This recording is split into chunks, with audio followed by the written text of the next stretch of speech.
찬양하라 내 영혼아, 찬양하라 내 영혼아,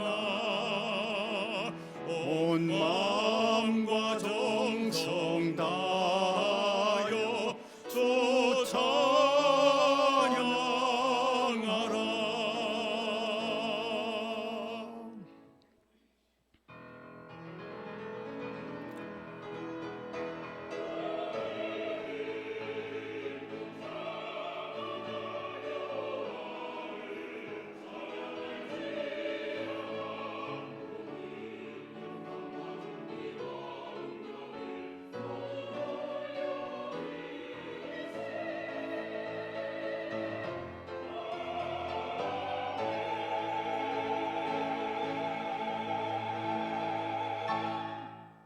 예수 그리스도께서 우리 위하여 십자가의 대속의 죽음을 죽으심으로 통하여 이미 우리를 향한 하나님의 무한한 사랑을 확정시켜 주신 것을 감사드립니다.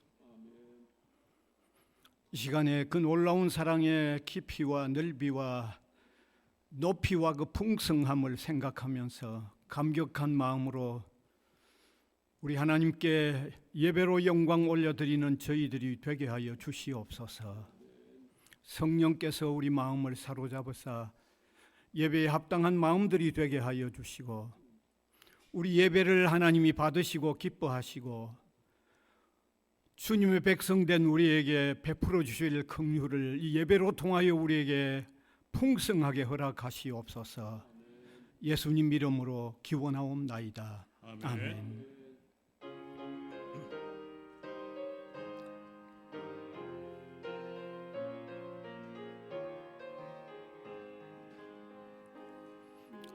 예수 우리 왕이여,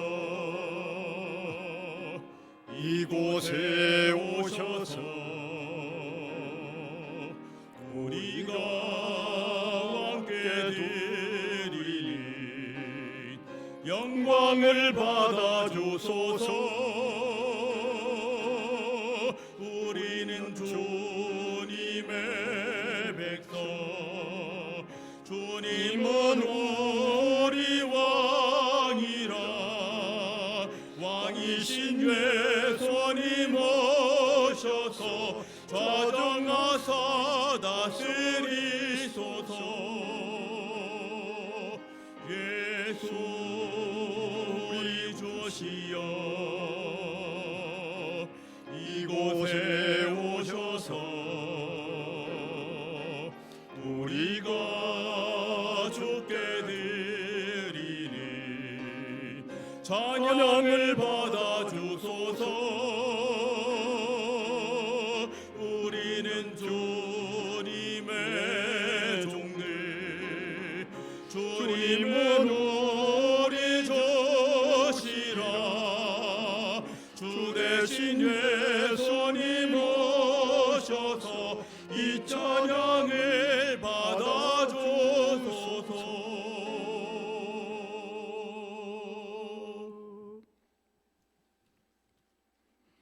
전능하사 천지를 만드신 하나님 아버지를 내가 믿사오며 그 외아들 우리 주 예수 그리스도를 믿사오니, 이는 성령으로 잉태하사 동정녀 마리아에게 나시고 본디오 빌라도에게 고난을 받으사 십자가에 못 박혀 죽으시고 장사한 지 사흘 만에 죽은 자 가운데서 다시 살아나시며 하늘에 오르사 전능하신 하나님 우편에 앉아 계시다가 저리로서 산 자와 죽은 자를 심판하러 오시리라. 성령을 믿사오며 거룩한 공회와 성도가 서로 교통하는 것과 죄를 사하여 주시는 것과 몸이 다시 서하는 것과 영원히 사는 것을 믿사옵나이다.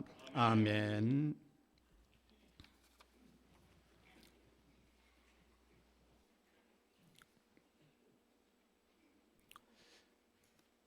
그 위에 여호와의 영 곧 지혜와 총명의 영이요 모략과 재능의 영이요 오직 하나님이 성령으로 이것을 우리에게 보이셨으니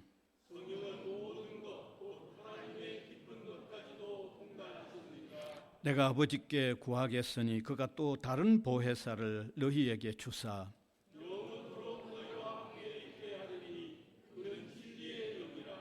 보혜사 곧 아버지께서 내 이름으로 보내실 성령 그가 너희에게 모든 것을 가르치고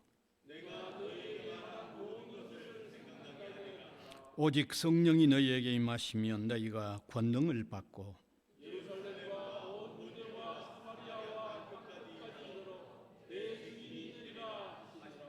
아멘.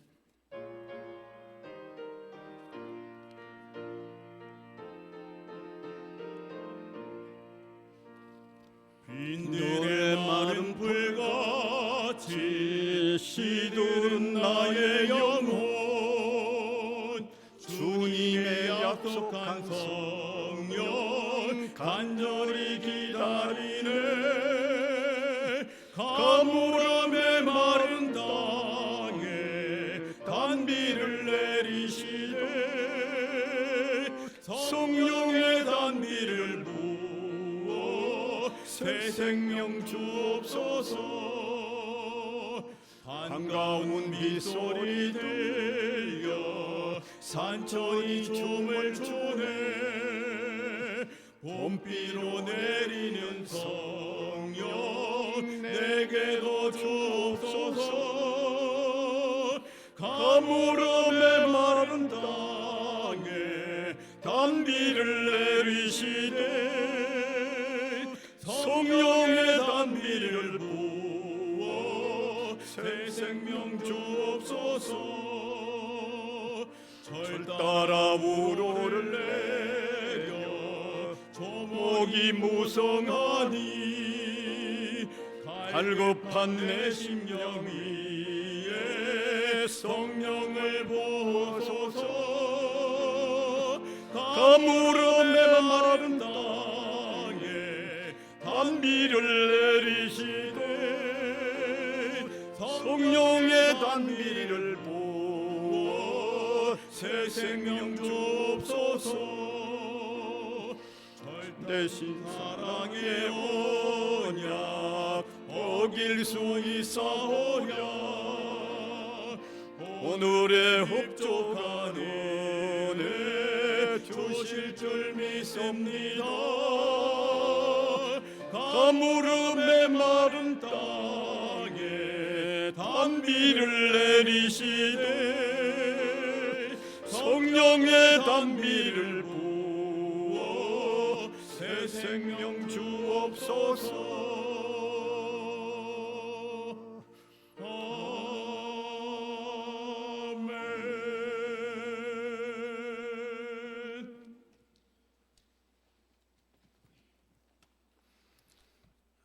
하나님 아버지 감사합니다. 온 천지 만물을 말씀 하나로 창조하시고 이 땅의 모든 인간들의 생로병사와 길흉화복을 홀로 주관하시는 만군의 주 여호와 아버지 하나님 감사합니다. 특히 온 세상이 기후변화로 태풍으로 홍수로 가뭄과 산불과 열대화로 힘들어하고 있는 가운데에도 우리가 이렇게 부족하고 연약하고 추악한 죄인이온데 주님 우리를 사랑하셔서 허락하신 이 땅에 오늘 또 이렇게 강건하게 주님의 은혜 가운데 잘 살게 하여 주심을 감사함을 드립니다. 또한 이처럼 아름다운 성전에서 또 성령 강림 주일을 맞이하여 감사의 귀한 예배를 허락하심에 감사함을 드립니다.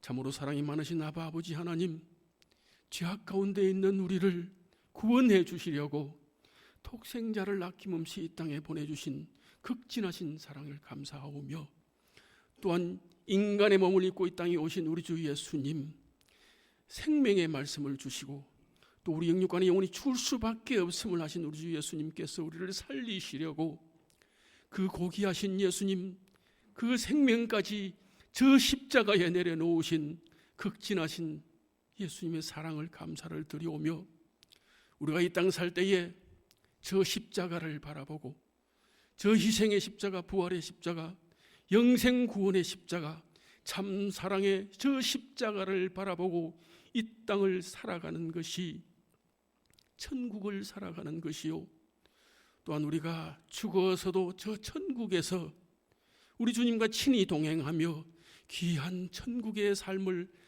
살 것을 굳게 믿고 또한 감사를 드립니다. 아버지 하나님, 이렇게 전 세계에 나가 있는 우리나라 선교사들을 붙들어 주시옵소서. 이 시간에도 고통 중에 있는 저 북녘 땅 동포들 불쌍히 여겨 주시옵시고, 또 처처의 고통 중에 있는 민족들 있습니다. 우크라이나나 또 저렇게 이스라엘, 또 각종 테러로 고통받고 있는 저들에게 하루속히 주의 평화를 내려 주시옵소서. 이제 호국 보훈 6월을 맞이하였습니다. 불과 70년 전 6.25 전쟁으로 이 나라에 처참했던 그 참상을 기억합니다. 주님, 오늘날 이 나라를 이렇게 10대 강국으로 세워주심을 감사함을 드립니다. 또한 오늘날 그 혼탁한 정치 가운데에도 새로운 지도자 세워주심을 감사를 드립니다. 새 지도자에게 솔로몬의 지혜를 주시어서 안으로는 동서화합과 양극화 해소와 파탄 경제를 속히 바로 세우고, 밖으로는 주변 강국 틈새에서 든든히 이 나라를 지켜지고 세워지도록 주님, 이 나라를, 이 위정자들을 붙들어 주시옵소서.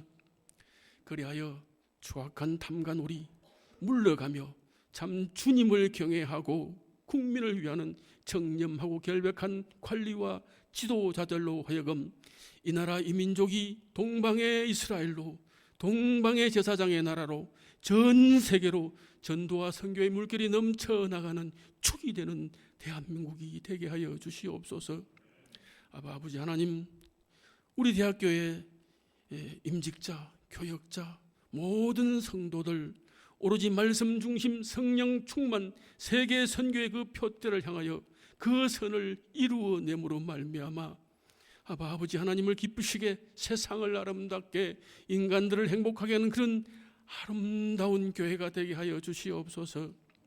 또한 우리 대학교에 속한 권사님, 장로님, 집사님, 모든 성도들 처한 곳곳에서 기도하고 찬양하고 말씀 묵상하실 때 아버지 하나님, 그 기도를 들어주시고 그 찬양을 받아주시며 또 말씀 묵상할 때 성령 충만함을 입게 하여 주시옵소서.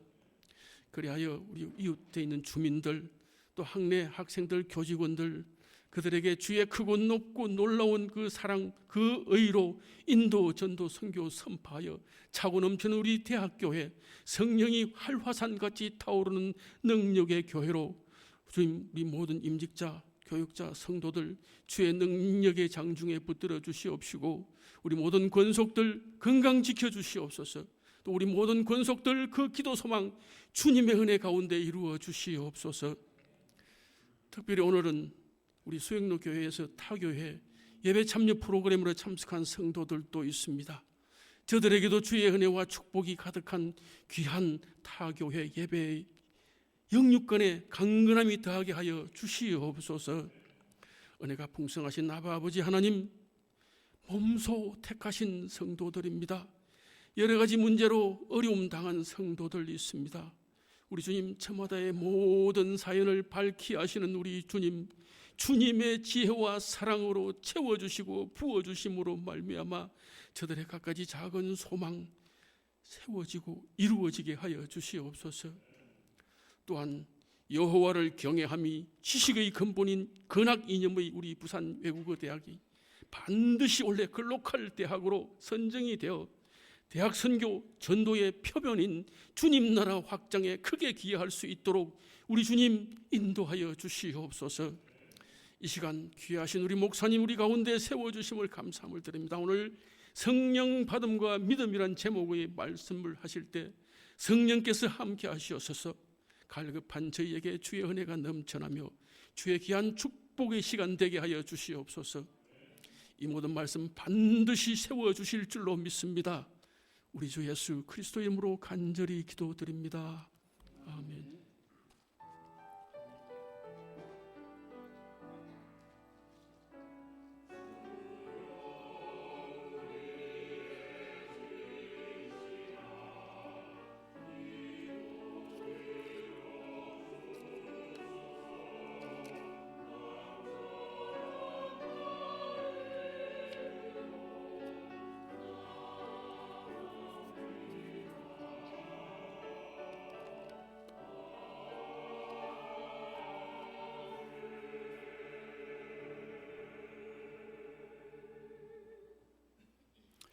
하나님의 말씀은 고린도전서 12장 1절에서 3절까지입니다. 제가 한 절, 우리 회중이 한 절, 그리고 마지막 세 번째는 함께 읽겠습니다. 형제들아, 신령한 것에 대하여 나는 너희가 알지 못하기를 원하지 아니하노니 너희가 알거니와 너희가 이방인으로 있을 때에 말 못하는 강에게로 그는 그대로 끌려갔느니라. 같이 읽읍시다. 그러므로 내가 너희에게 알리노니 하나님의 영으로 말하는 자는 누구든지 예수를 저주할 자라 하지 아니하고 또 성령으로 아니하고는 누구든지 예수를 주시라 할 수 없느니라. 아멘.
아멘.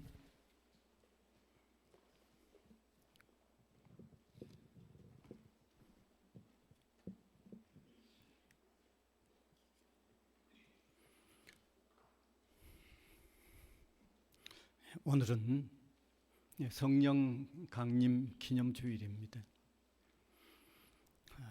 예수님께서 십자가 지시고 돌아가셔서 장사되셨다가 부활하시고 성천하시면서 성령을 보내주시겠다고 약속하셨던 대로 성령을 보내주셨음을 기념하는 그런 주일입니다. 사실 성령 강림은, 오순절 성령 강림은 초대 교회가 출발이 되는 하나의 원동력이 되는 그런 대단한 의미가 있습니다. 그래서 오늘 이 성령 강림 주일, 기념 주일에 성령에 대한 기본적인 이해를 우리가 다시 한번 다져볼 필요가 있다고 생각을 합니다. 그래서 누가 성령을 받았는가?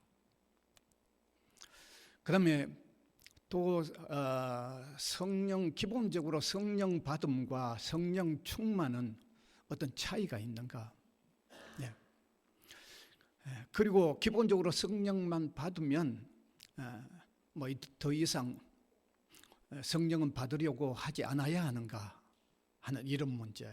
그리고 마지막은 성령을 받았다, 성령 충만하다고 할 때 우리가 오해하면 되지 않는 이런 내용들을 한번 살펴봄으로 통하여 온전한 성령 충만의 삶을 사는 저와 여러분이 되기를 바랍니다. 교회에 나오는 많은 사람들 가운데는 주변에 방언을 하든지 혹은 기도로 병자를 고치든지 이런 신유의 은사라고 하죠. 자, 이런 성도들을 보면서 저 사람들은 성령을 받은 사람 같다. 그러면서 그런 사람들과 비교하여 상대적으로 그런 일을 못하는 우리 교인들 중에는 자신은 성령을 아직도 못 받은 것처럼 생각하는 경우들이 많습니다. 아마 그냥 많다고 해서 될 일이 아니라 상당히 많을 것 같아요.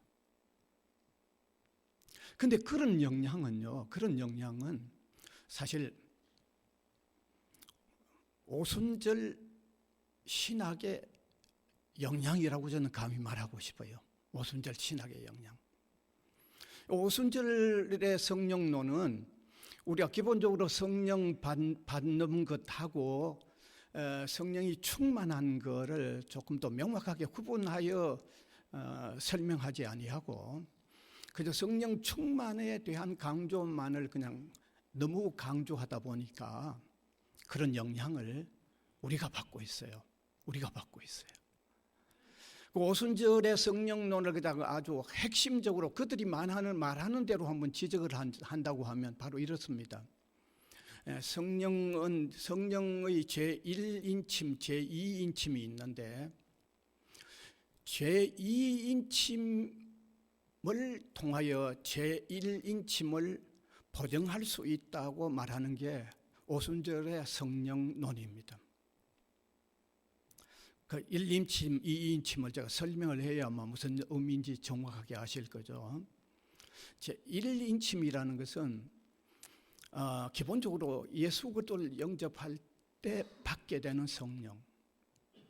그 다음에 그들이 말하는 제2인침은 방언이나 혹은 신유의 은사와 같은 이런 일들을 행할 수 있는 그걸 제2인침이라고 합니다. 그래서 조금 전에 그들이 얘기했던 걸 제가 설명을 하면 신유의 방언을 하거나 신유를 하는 제2인침이 제1인침을 보증한다고 그러면 무슨 의미인지 이해가 되시죠? 그 방언하고 신유하고 하는 이 외적인 가시적 은사를 하는 걸 볼 때 예수 그리스도를 영접한 제1인침을 확정할 수 있다고, 보증할 수 있다고 말하는 거죠. 그런 이론에 따르면, 그런 이론의 영향을 받으면 자연히 우리가 오해하기 쉽죠, 그죠? 내가 뭐 방문도 하고 신유의 은총도 행하는 걸 보여줘야만 내가 성령을 받았다고 하는 제1인침으로서 기본적인 성령을 받았다는 걸 확정을 한다고 얘기한다면 그 방문이나 신유나 이런 일을 못하는 사람은 기본적으로 성령 받은 것도 의심할 수밖에 없는 거죠. 그 됐는지 안 됐는지 모를 수밖에 없는 거죠. 그래서 오늘 여기 우리가요 정확하게 이해를 할 필요가 있습니다. 우리가 바르게 알고 신앙생활을 해야 할 중요한 내용은 예수 그리스도를 기본적으로 영접한 사람은요,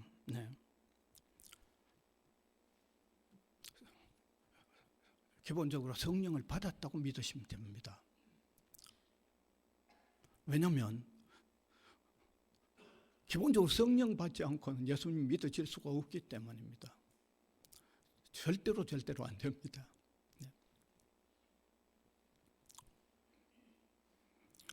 그래서 우리가 좀 명확하게 이해를 해야 하는 것은요, 예수 그리스도를 영접할 때 기본적으로 받는 이 성령 받음과 그 다음에 신자가 성령을 받아서 예수 그리스도를 믿고 나서 그 다음에 충만한 능력의 삶을 사는 것과 관련해서 이 성령 충만, 이것은 각각 구분해서 정확하게 이해할 필요가 있다는 사실을 오늘 좀 깊이 인식해서 하셨으면 좋겠습니다. 그래서 조금 전에 제가 말씀드렸듯이 정말 믿어지지 않던 그리스도가 나의 생명의 구주로 나를 위하여 대속의 죽음을 죽으셨고 부활하셨고 나의 영원한 생명을 보장하는 구주가 되심을 믿으면요, 성령 받으신 것으로 믿으시길 바랍니다. 성령을 받지 않고는 그 일이 이루어질 수가 없기 때문입니다. 이건 제가 얘기하는 게 아니고 성경에서 우리가 확인할 수 있기 때문입니다. 여러분, 성경은 몇 곳만, 한 3곳만 확인을 하면 알 수 있는데, 로마서 8장 14절을 같이 한번 읽으면 좋겠습니다. 무릇 하나님의 영으로 인도함을 받는 사람은 곧 하나님의 아들이라. 여기 하나님의 영으로 인도함을 받는다는 것은 성령을 의미하는 거죠. 성령을 받으면 하나님의 아들이 된다고 하는 그런 표현이죠. 그 다음에 로마서 8장 또 16절 또 띄워주시면 같이 한번 봅시다. 시작. 성령이 친히 우리 영과 더불어 우리가 하나님의 자녀인 것을 증언하시나니. 성령의 역사가 아니면 믿어질 수가 없다는 사실입니다. 믿어질 수가 없다는 겁니다. 믿어진다는 말은 성령 역사하셔서 믿고 성령을 받았다는 겁니다. 오늘 본문으로 읽은 고린도전서 12장 3절 역시 저 마지막 부분에 특별히 유의하시면 좋겠습니다. 같이 한번 읽읍시다. 그러므로 내가 너희에게 알리노니 하나님의 영으로 말하는 자는 누구든지 예수를 저주할 자라 하지 아니하고 또 성령으로 아니하고는 누구든지 예수를 주시라 할 수 없느니라. 또 성령으로 아니하고는 누구든지 예수를 주시라 할 수 없느니라. 여러분, 성령 받지 않고는 예수님을 주라고 고백할 수가 없다는 겁니다. 믿어지지 않는다는 겁니다. 여러분, 하나님을 부인하던 한 인간이요, 예수님을 나의 생명의 구주로 믿고 고백하는 일은 단순히 자기의 지식이나 의지나 어떤 감정의 변화로 일어나는 일이 아닙니다. 그게 일어날 수가 없는 거예요. 절대로 자기 스스로의 지식이나 의지나 감정의 어떤 자기 스스로의 변화로서 이 사실이 믿어질 수 있는 일이 아닙니다. 절대로 믿어질 수 있는 일이 아닙니다. 제가 이따금씩 드리는 말씀이 있습니다. 지금도 교회 밖에 예수 믿지 않는 사람들의 생각일 거고, 여러분들이 예수 믿기 전의 생각일 겁니다. 예수 믿는 사람 어떻게 보셨어요? 사람들이 좀 진실하게 살려고 하는 사람 같기는 한데 뭔가 똑똑하진 않게 보셨을는지 모릅니다. 좀 어리석게 보셨을는지 모릅니다. 왜냐하면 믿을 걸 믿어야 사람이 똑똑한데 전혀 믿어지지 않는, 믿을 수 없는 걸 믿는다고 하니까 여러분 지금 밖에 있는 세상에 밖에 있는 사람들이나 여러분이 믿기 전에 예수 믿는 사람들이 말하는 그 말이 정말 다 어떤 믿을 만했던 내용입니까? 아닙니까? 누가 한 사람 대답을 해주면 제가 또 설교를 계속할 건데, 야 그래 여겼던 우리 아닙니까? 지난날 아닙니까? 저도 그래 여겼잖아요. 그런데 어느 날 그들이 받았던 그 말씀을 우리가 받으면서 그게 그 어리석게 보이던 그들의 것이 아니고 내게 된 거죠. 내 고백이 된 거예요. 내 고백이 된 거라. 그냥 고백만 됐어요. 그 고백이 일어나면서 울면서 회개가 터졌던 일, 그것을 어리석게 여겼던 그 내용이 믿어졌는데 그 예수보다도 더 소중한 게 없다고 할 뿐만 아니라 아마 우리 앞에 어떤 박해가 있으면 그때 우리가 표현될 수 있을는지 다른 거 다 내어놓고 생명까지 버리면서라도 그분을 고백하는 이 일을 여러분 뭐 가지고 설명할 수 있을까요? 뭐 가지고 여러분이 설명할 수 있어요? 누가 한번 설명할 수 있으면 이게 성령 받지 않고는 이게 일어날 수 없는 일입니다. 알겠습니까? 이게 절대로 일어날 수 없는 일입니다. 이건요. 성령 받지 않고는 이 일은 못 일어납니다. 안 일어납니다, 이게. 예. 그러므로 예수 그리스도를 구주로 영접하게 되었고 구주로 고백하면 이게 성령을 받았다는 증거죠. 그 증거가 믿어지는 것이 그 증거입니다. 성령 받으셨습니다. 예. 이 사실을 좀 이 시간에 명확히 좀 확신하셨으면 좋겠습니다. 확신하시기 바랍니다, 여러분. 예, 확신하시기 바랍니다. 그 다음에 다음 과정으로 성령 받음에 의하여 예수님을 믿게 된 사람이라도 계속하여 성도로서 능력 있는 충만한 삶을 살려고 하면 성령 충만함을 받아야 합니다. 성령 충만함을 유지해야 됩니다. 받고 유지해야 됩니다. 자, 이 사실을 그 두 가지가 이렇게 구분되게 설명을 제가 정확하게 드리려고 하면 이 두 가지 개념, 믿게 될 때 성령 받게 된 것하고 그 다음에 성령 충만을 유지하는 이 두 가지 개념을 좀 정확하게 우리가 이해하려고 하면 그 두 가지를 구분을 해야 좀 설명이 필요합니다. 그럼 그 두 가지는 어떤 차이가 있는가? 어떤 차이가 있는가? 그냥 하나로 두루뭉술하게 이렇게 뭉쳐지고 말아야 되는가? 정확하게 조금 구분해서 설명할 수 있는가? 정확하게 구분해서 설명할 수 있습니다.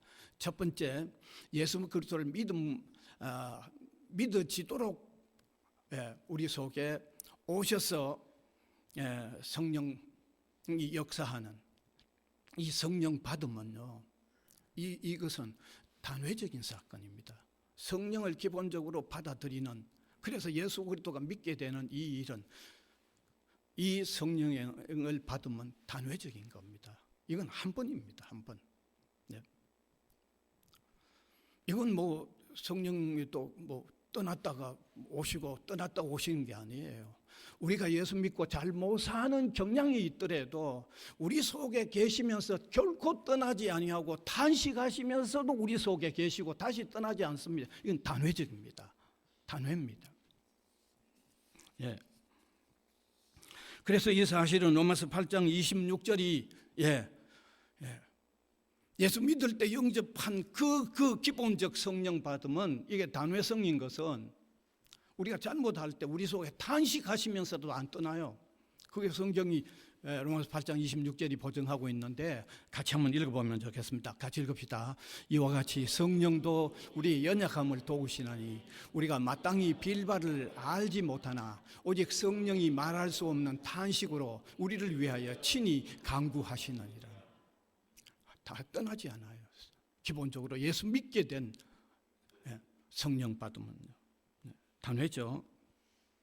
자, 이렇게 단회적 사건으로서 성령을 받은 사람이 더욱 능력이 충만한 성도로서 사는 이 성령 충만은 이건 단회적인 게 아닙니다. 이건 반복적입니다. 우리가 주님 앞에서 살아가는, 어떻게 살아가는가에 따라서 반복적이죠. 예, 충만은 반복적입니다.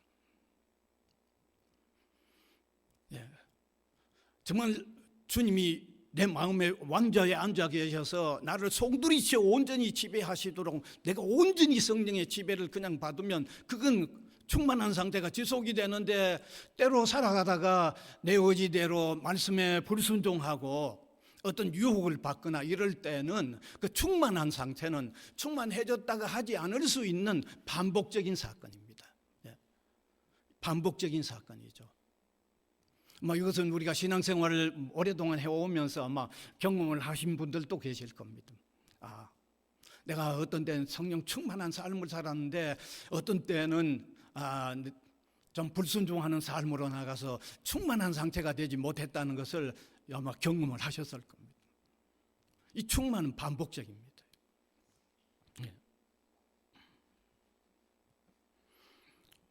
그래서 우리가 성령 받음과 성령 충만을, 이 차이를 바르게 이해한다고 하면 먼저 우리가 하나 깨달아야 되는 것은 가시적인 은사를 하느냐 못하느냐, 다시 말하면 방언이나 무슨 신유의 은사를 하느냐 못하느냐 보다도 예수 그리스도가 진실로 고백이 된 그 고백은 나로 하여금 성령께서 내 속에 임하셨다고 하는 이 사실을 먼저 구분하여서 확실히 하고, 그 다음 단계로, 그래서 신자가 되어 있는 상황에 있는 나는 그 성령님이 내 마음의 중심에서 나를 송두리째 지배하시도록 내가 온전히 그 성령에게 양도되어지도록 하는 이 충만한 상태를 계속 이제는 유지해 가는 것이 오늘 믿음으로 사는 우리 성도들의 이 성령 충만과 관련된 아주 중요한 과제라고 하는 사실을 아마 깊이 깨달았으면 좋겠습니다. 이 사실은요, 그러니까 교회 나온 사람들을 우리가 신자라고 하는 사람들을 두 가지로 이제 분류해 볼 수 있는 내용이 되겠죠. 한 사람은 예수 그리스도를 영접해서 성령이 임하셔서 영접을 했는데, 충만한 상태에 이르지 못한 성도는 아주 동력적인 그리스도인의 삶을 제대로 못 사는 모습을, 주님은 고백은 하는데 동력적인 그리스도인의 삶을 제대로 못 사는 모습으로 나타나고 있고, 다른 한 부류의 사람은 그리스도를 영접한 그 놀라운 고백을 하면서 동시에 아주 동적인 그리스도인의 삶을 열심히 아주 충만하게 사는 모습을 볼 수 있는데, 그것이 바로 교회 안에 기본적인 성령을 받은 사람이면서 다른 한편으로 성령 충만에 이르지 못한, 계속 유지하지 못하는 사람이고, 다른 한편의 사람은 기본적으로 성령을 받고 나서 충만한 상태를 잘 유지하고 있는 이 두 가지 모습을 교회에서 볼 수 있는 겁니다. 우리가 어느 교회든지 이런 모습은 볼 수 있는 거죠. 오늘 여기도 볼 수 있는 거죠. 여기도 분명히 볼 수 있는 거죠. 뿐만 아니라 자기 자신도 제가 이렇게 설명하는 이 두 내용 속에 신자이면서 어디에 속했는가는 여러분이 구분하시면 여러분이 잘 아실 겁니다. 반드시 그런 거죠. 그래서 성령 충만한 성령을 모셔서 더 충만한 상태에 있는 사람들은요, 감사와 기쁨이 넘칠 뿐만 아니라 말씀 순종이 잘 이루어지고 있고, 복음을 전하는 데 능력 있는 삶으로 나타날 수 있고요. 정말 교회 안에서 귀하게 또 섬기는 아름다운 섬김의 모습들이 잘 나타나고 있는 거죠. 그러나 그들을 영접했다고 하지만 충만한 상태를 유지하지 못하고 있는 사람들은 신앙생활이 좀 짐스럽게 보이고요. 목회자들이 볼 때 어딘가 조금 좀 또 유혹을 받아서 한동안 또 어떻게 어떤 모습으로 나타날지 좀 걱정스러운 모습을 또 보이고 있는, 신앙생활에 아주 힘 있는 모습이 나타나지 않고 신앙생활이 감사와 기쁨으로 충만한 모습이지 하지 않는 그런 모습으로 나타나고 있는 겁니다. 아마 자연의 어떤 예를 든다고 하면 이런 경우죠. 오랫동안 가뭄에 생명은 있는데 시들시들해 있는 그런 어떤 수목들, 그러나 단비를 계속해서 받아서 푸르고 싱싱한 모습을 계속해서 아주 싱싱한 모습을 나타내는 그런 두 종류로 설명을 할 수 있는 거죠. 그래서 오늘 우리 그리스도인들은요, 예수 그리스도가 고백이 되어졌다고 하면 틀림없이 성령 받았다는 사실을 확신하고 거기에서만 만족할 게 아니고 더 깊이 나가야 하는데, 더 깊이 나가야 하는 것은 성령 충만을 유지하는 겁니다. 말씀 가까이 하고요, 기도 생활을 열심히 함으로 통해서 성령이 내 마음의 중심에서 온전히 나를 지배하는 이런 삶이 우리의 삶 전체 속에서 이루어져가는 이런 성령 충만, 이것을 사모하고 이것을 유지해 나가는 성도로서 살아갈 수 있기를 바랍니다. 자, 그러면 오늘 마지막 부분인데, 우리가 성령을 받았다 혹은 성령 충만하다고 할 때 일어날 수 있는 오해, 이런 오해도 상당히 있는 것 같았어요. 그래서 저는 영국의 아주 복음주의 신학자라고 할 수 있는 그 존 스타트가 성령을 받았다고 혹은 성령 충만하다고 할 때 오해하지 말아야 할 사실을 한 4가지로 얘기를 했는데, 그걸 한번 소개를 드리고 싶어요. 첫째, 우리가 오해하지 말아야 할 것은 성령의 인도를 받으면 나 스스로는 무엇인가 준비할 필요가 없다고 하는 생각은, 이거 대단히 오해입니다. 이거 아주 잘못 생각하는 겁니다. 간혹 보면 또 그렇게 생각하는 사람들이 있기 때문에 아마 이렇게 지적을 한 거예요. 그건 오해라고 지적을 하는 것 같아요. 여러분, 시험을 앞둔 우리 학생들이요, 성령 충만을 사모하고 성령 충만에 이른다고 해가지고 시험 준비 안 하면 안 됩니다. 시험 준비 안 해도 시험 잘 칠 거라고 생각하는 것은 성령 받음과 성령 충만을 받는다는 데 대한 오해입니다. 우리 목회자들도 마찬가지입니다. 성령 충만만 이루면 설교 준비할 필요 없다고 생각하는 거, 그거 오해입니다. 알겠어요? 오해입니다. 절대 그러시면 안 됩니다. 하긴 목사님 여기 몇 분 안 되시니까.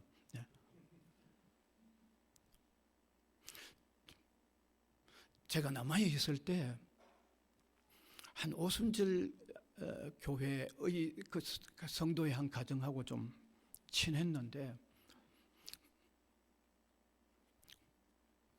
뭐 같이 좀 지내다가 설교 준비하러 가야 한다고 하니까 하는 얘기가, 그래서 성령 충만 받으면 될 텐데 왜 설교 준비하러 가느냐 하는 얘기를 제가 직접 들었기 때문입니다. 그런 생각을 하고 있더라고요. 그러니까 얼마나 오해를 하고 있어요. 한국 교회인들 중에서 아마 적지 않을 겁니다. 그렇게 오해하고 있는 거예요.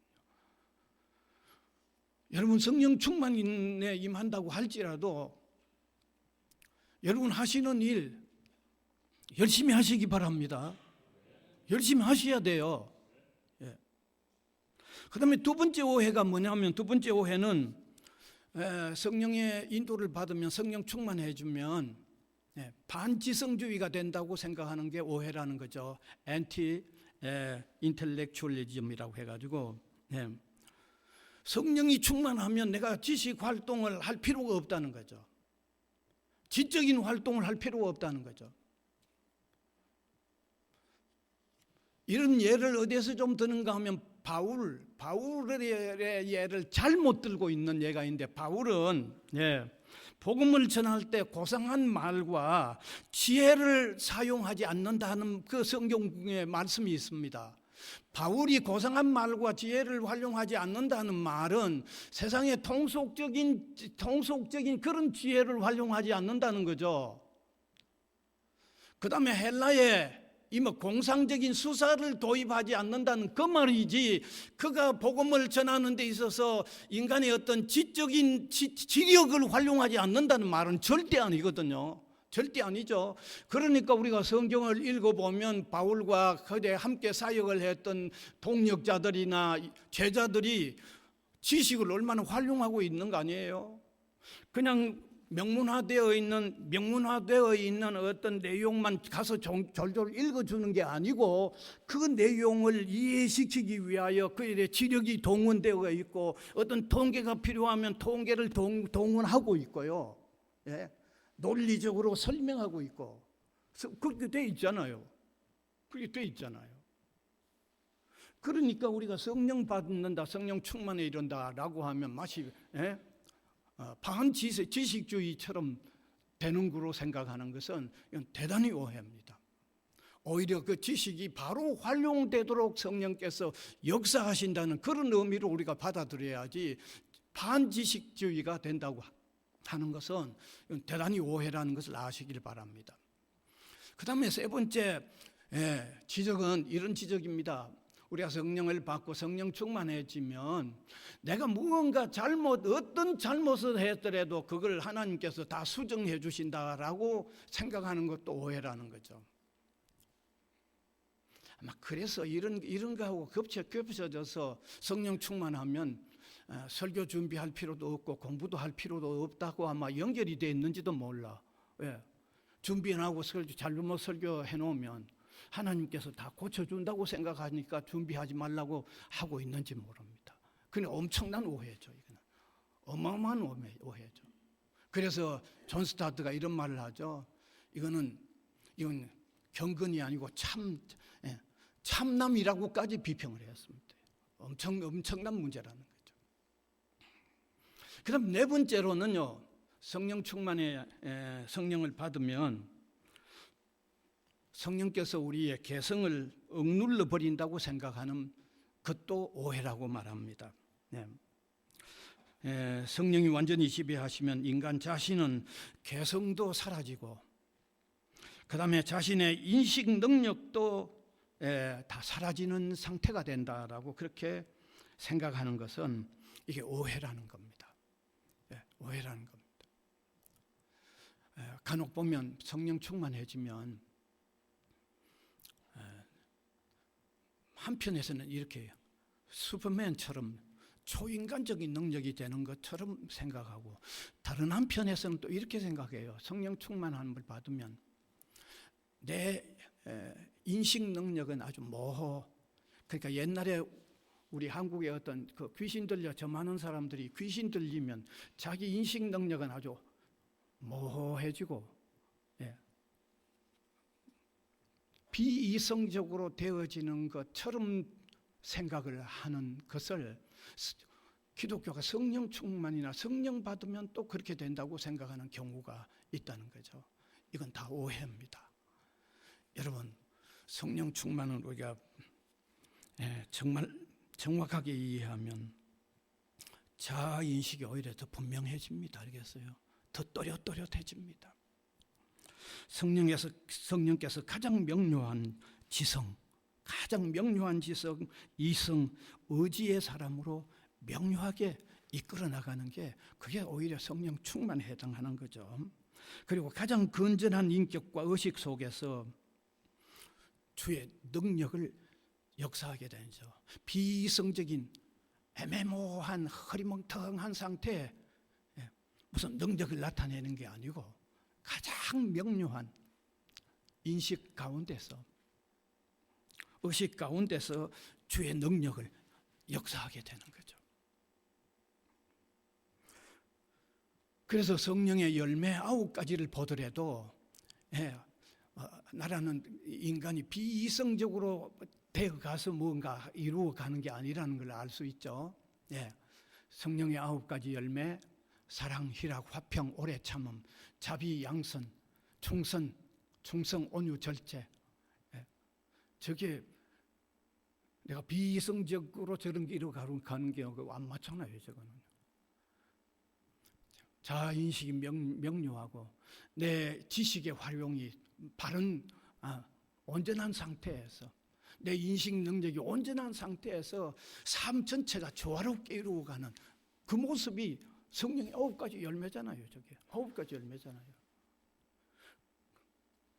그래서 오늘 이 시간에 성령을 받는다는 것, 성령 충만에 이른다고 하는 것은 많은 사람들이 오해를 하고 있는데 그런 오해를 유지하지 않고 내버리고 바른 인식을 하셨으면 좋겠습니다. 그 다음에 제가 이제 마지막으로 한 가지 부탁을 드리고 싶은 거는 성령 충만을 너무 가시적 현상으로 제한하지 마시기를 바라는 것을 특별히 부탁드려요. 다시 말하면 성령 충만은 곧 방언이나 무슨 신유와 같은 일로 나타내는 것만으로 제한을 하지 말자는 얘기죠. 우리 한국의 성도들 성령 충만을 그런 면에서 상당히 제한하고 있는 게 제 눈에 보이거든요. 네. 절대로 그렇게 제한하지 마시기를 바랍니다. 성령 충만은요, 우리 그리스도인이 정말 정확한 그리스도인으로 살도록 하는 삶의 전체 속에 다 작용하는 게 성령 충만이에요.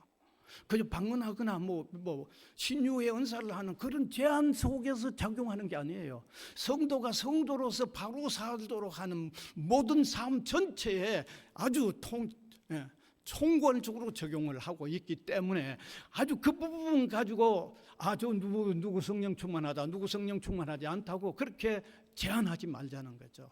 제한하지 마시길 바랍니다. 지난날 기독교 역사 속에 그런 은사를 나타내지 못한 사람들 가운데도 정말 능력 있는 그리스도의 삶을 아주 충실하게 살았던 많은 사람들이 있습니다. 성령 충만해서 지금도 그래요. 그렇게 제한된 속에서 표현하는데 그 한정되지 아니하고 정말 그리스도인으로서 담대하게 능력 있게 사는 삶으로 아주 이렇게 담담하게 나타나고 있는 그런 성령 충만한 사람들도 얼마든지 있다는 거예요. 앞으로도 계속 있어요. 그래서 너무 그런 어떤 한정적인 데다가 제한시켜서 성령 충만을 이해하기 때문에 좋은 영향을 미치는 경우도 있지만 나쁜 영향을 미치는 경우도 있죠. 그렇지 못한 사람에게 나는 마치 성령을 받지 못한 사람으로 오해를 일으키는 요소도 동시에 위험성도 가지고 있다는 사실을 함께 하시면 좋겠습니다. 성령의 능력의 역사는 무한합니다. 알겠어요? 다양합니다.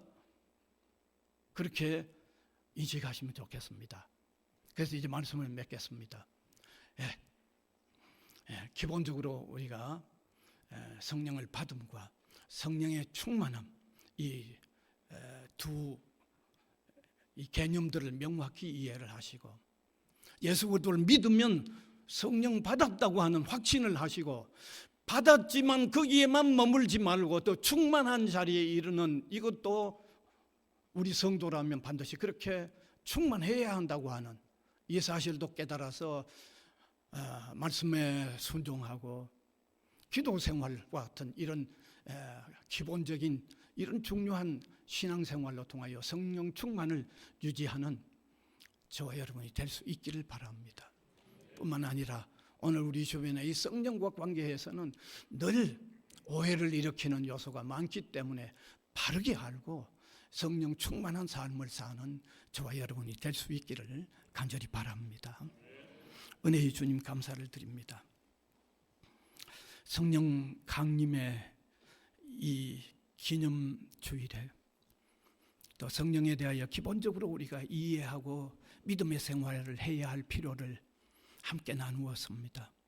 이 시간도 우리를 어여삐 여기시는 주님, 우리 속에 성령 충만함이 일어나도록 역사하여 주시고 아직도 주님을 고백하지 못한 사람들 속에 성령 임함이 임하는 놀라운 은총을 우리에게 허락하여 주시옵소서. 성령 충만한 주님의 백성들로서 주님께서 우리에게 지어놓은 그 놀라운 사명들을 기쁨과 감사함과 능력이 충만한 상태로 이루어 드릴 수 있는 풍성한 삶이 되게 우리를 인도하여 주시옵소서. 감사를 드리옵고 예수 그리스도의 이름으로 기도하옵나이다. 아멘.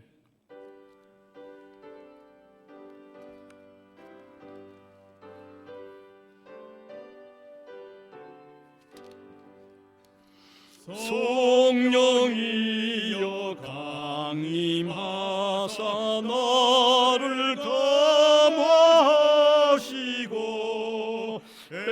애통하며 회개한 맘 충만하게 하소서.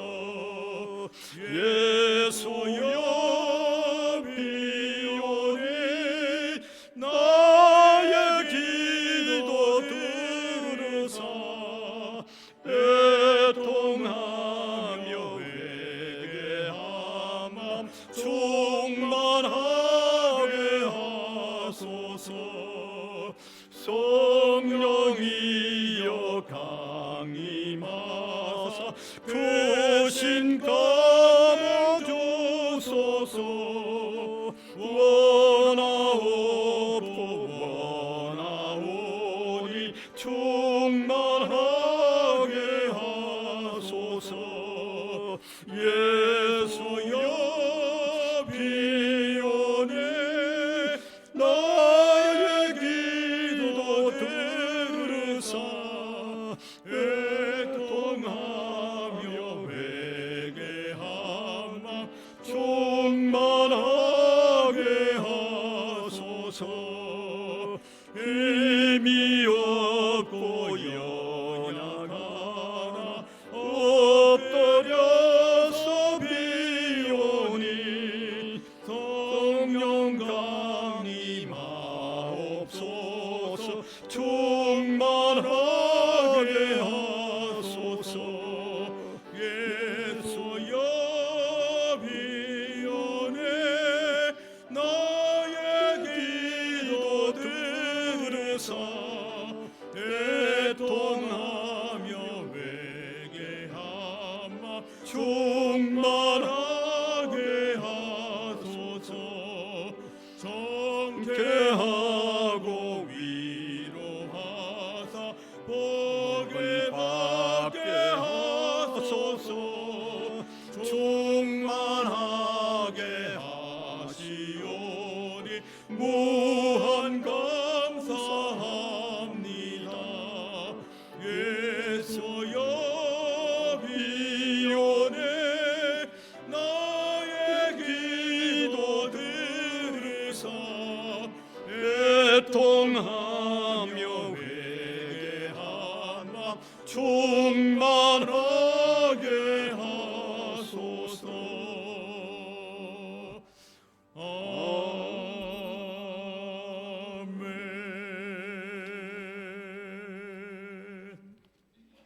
은혜의 주님 감사드립니다.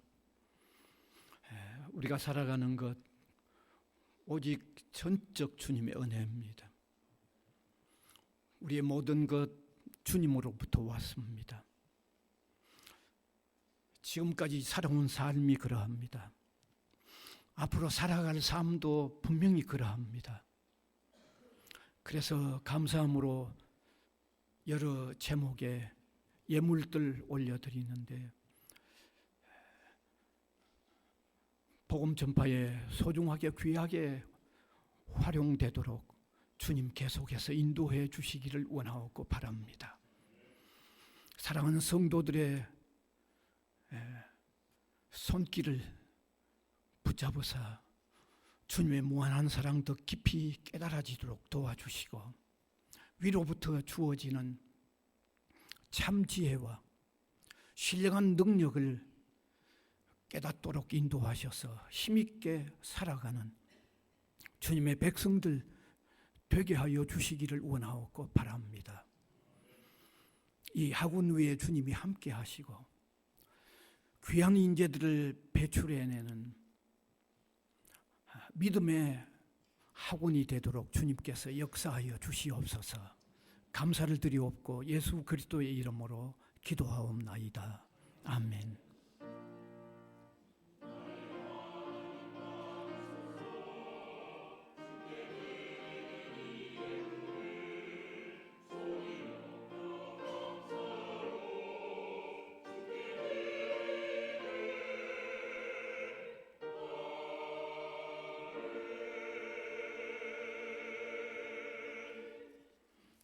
광고 시간입니다. 먼저 오늘 좀 새로 오신 분들이 계시는데, 우리 고신대학교의 그 신경규 교수님, 신학대학장이시고 선교목회 대학 원장님이신데 사모님하고 같이 오셨네요.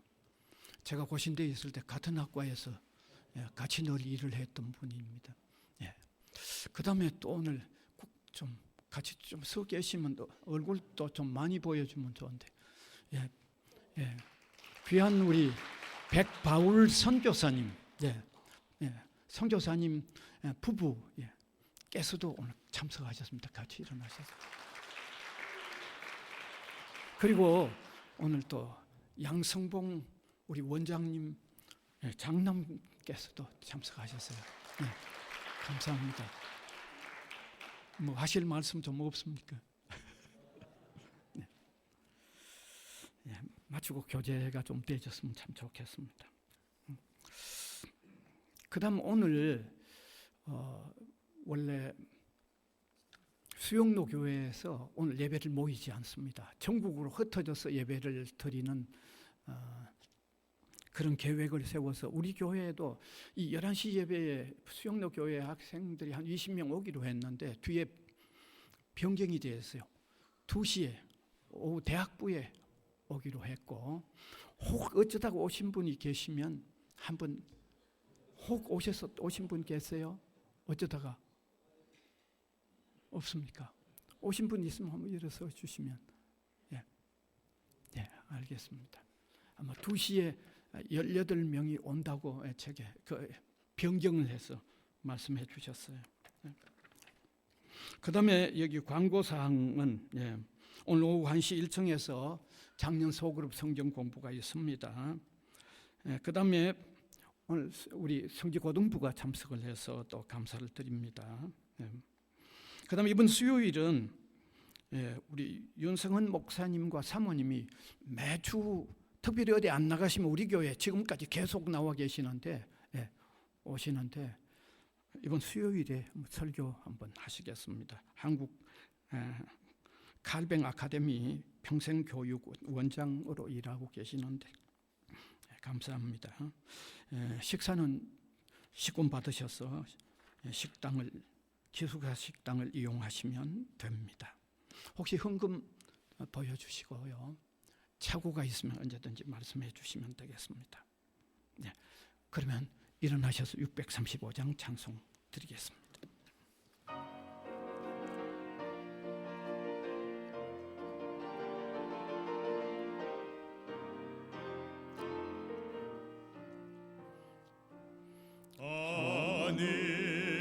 하늘에 계신 아버지 이름 거룩하사 주님 나라 임하시고 뜻이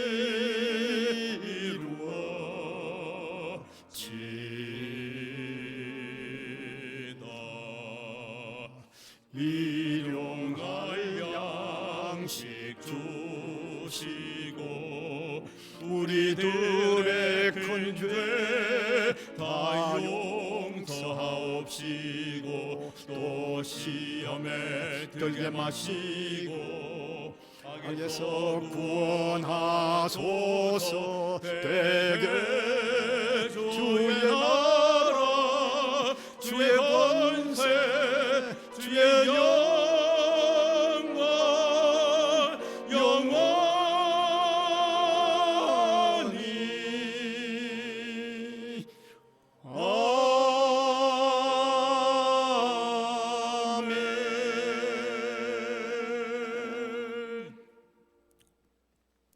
구주 예수 그리스도의 은혜와 하나님 아버지의 무한하신 사랑하심과 성령님의 감화, 감동, 교통하심이 예배로 영광을 올려드리는 주님의 백성들 각 사람 위에와 복음을 위하여 세워진 이 기관 위에 항상 함께 있을지어다.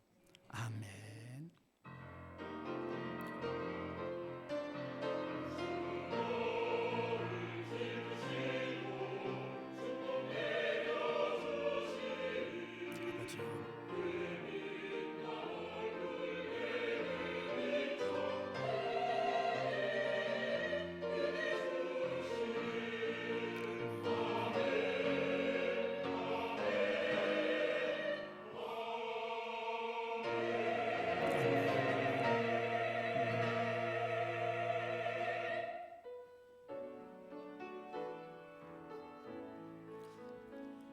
감사하라 내 영혼아, 감사하라 내 영혼아, 온 마음과 정성 다하여 주